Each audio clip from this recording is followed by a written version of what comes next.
Now we have a really special guest here today, and I'm going to bring him up right now to the podium. We have a great treat.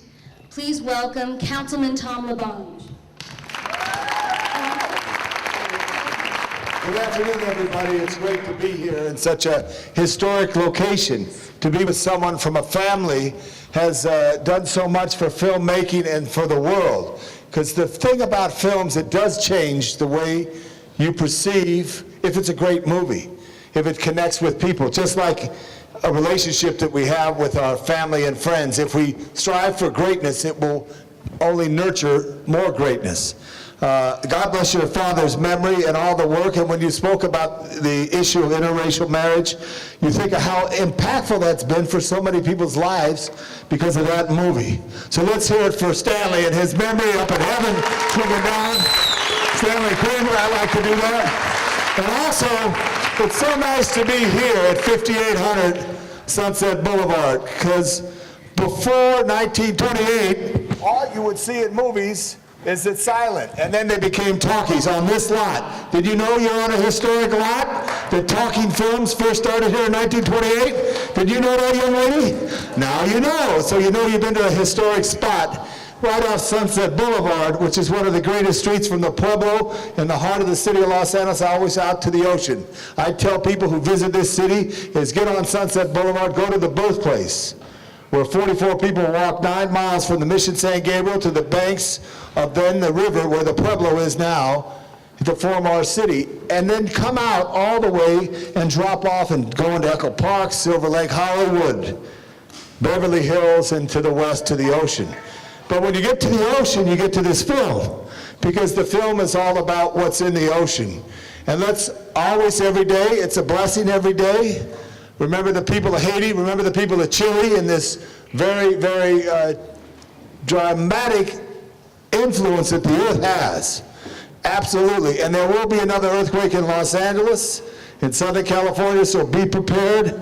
Have family plans. I don't mean to scare you, but I want to tell you that happens in the world that we live in, because it's the earth. But without film, it doesn't happen. And without Kat Kramer, we're not here.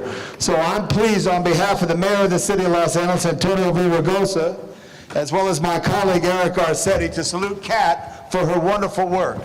And Kat,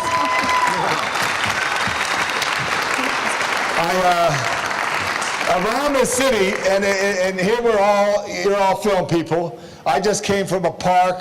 We're honoring someone, Jerry Chambers, who's retiring, and he was a coach. Now, where Jerry Chambers is special for you hoop fans, he was the Laker who was traded to the 76ers to bring Wilt Chamberlain to LA. After he gave up playing basketball, he was a coach at a field. Now, to connect Hollywood, that was the coach, Denzel Washington's kid all went to Pan Pacific. That's the Hollywood connection. The point is, whether you're a coach or a filmmaker or a producer, you're influencing people, which is so important. And I, Kat, want to salute you with this commendation on behalf of all of us for saluting you for the great work. Let's hear it for Kat Kramer.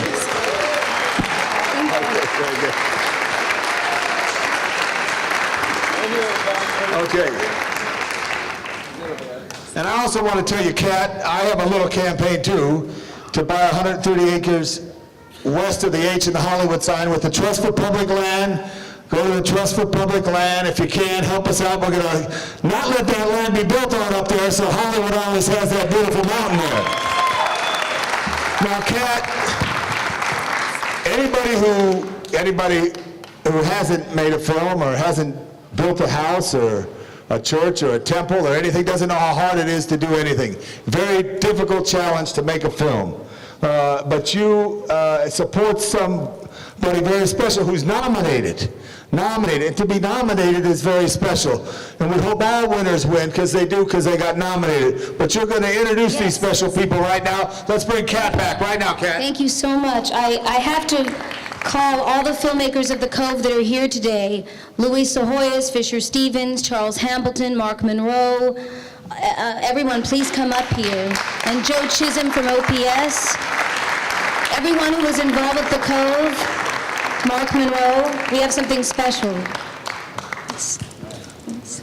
you want to take this? Yeah, I just want to say, when you put a team of people together and It all comes right from here, from their heart as filmmakers.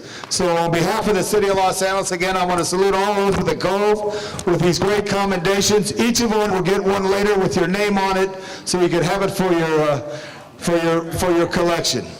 The Cove. Thanks, Tom. Thank you.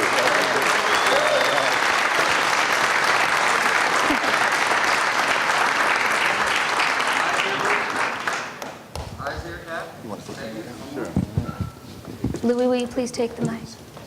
Luis is going to give us a little words. Give Luis a big hand right now.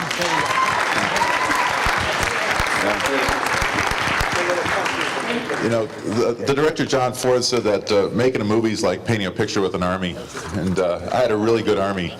Really great, dedicated group of people to make this film. Well, I don't like to talk too much usually before we show the film, but I run the Oceanic Preservation Society, and the intention of me and my buddy Jim Clark creating that was to give the oceans a voice. And every time we win an award, it makes the voice a little bit louder. And I do feel like we've already kind of won by just being nominated. But to me, the Cove is a microcosm of what's going on in the oceans. Through plundering, pollution, and acidification, we're destroying all life in the ocean, from the greatest whale to the biggest whale to plankton. And 2 out of every 3 breaths you take, you owe to plankton. It generates far more oxygen than all the rainforests in the world. We're losing that. So this movie to me is sort of a metaphorical journey as well, but it's also very real. The Black Ops team that we put together to penetrate the secret cove, I mean, it took a lot of courage. It's going to take a lot of courage to get to the next level to figure out how we're going to do to stop it. To me, the film is the most powerful weapon in the world. I call it a weapon of mass construction. You drop a bomb, you kill people, you make a good film, you might have some allies.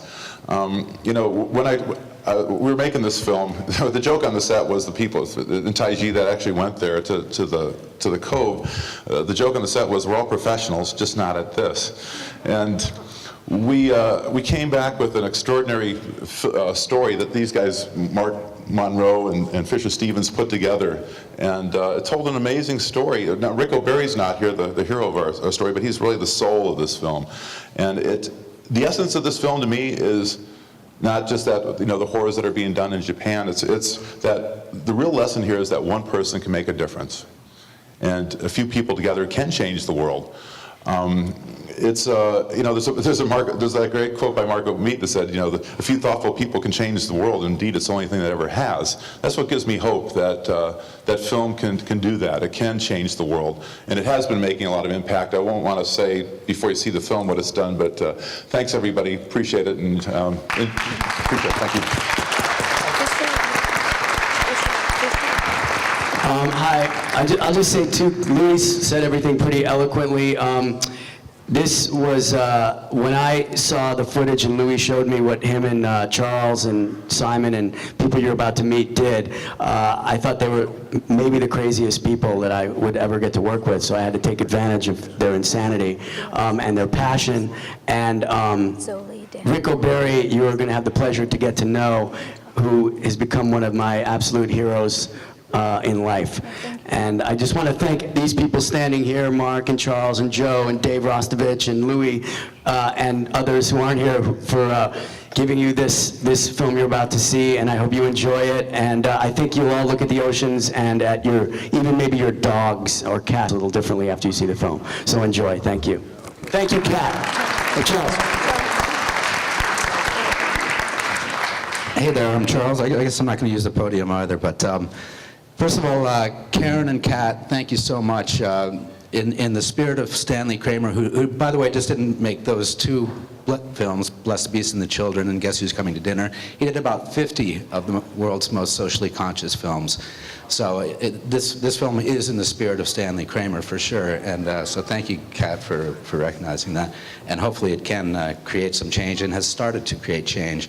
And Tom LeBonge, I want to tell you a little story about Rick entering Taiji. I'm not going to give away much of the movie, but the mayor of Taiji had given Rick O'Barry, who was Flipper's trainer, the key to the city of Taiji. And he told us that when we arrived there. And then I was sitting in the car with him. I said, Rick, it looks like they've changed the locks. He's like, yeah. So anyway, thank you guys for coming if you haven't seen it. But it does show that individuals can make a difference. And there are a lot of really good organizations involved that are here. LEAF, Leaders in Education, Action Films. Sea Shepherd Conservation Society has done an amazing job. Paul Watson has shut down the program. They haven't caught anything in the last 3.5 weeks at all. I got an email from them the other day, and Surfers for Cetaceans is also here, so we'll get a word from all these guys, and it is everybody getting together and making a difference. So thank you so much for watching. And Mark? Hi, I'm Mark Monroe. I'm the writer of the film. I'll be very quick. I know the headliners here have already spoken.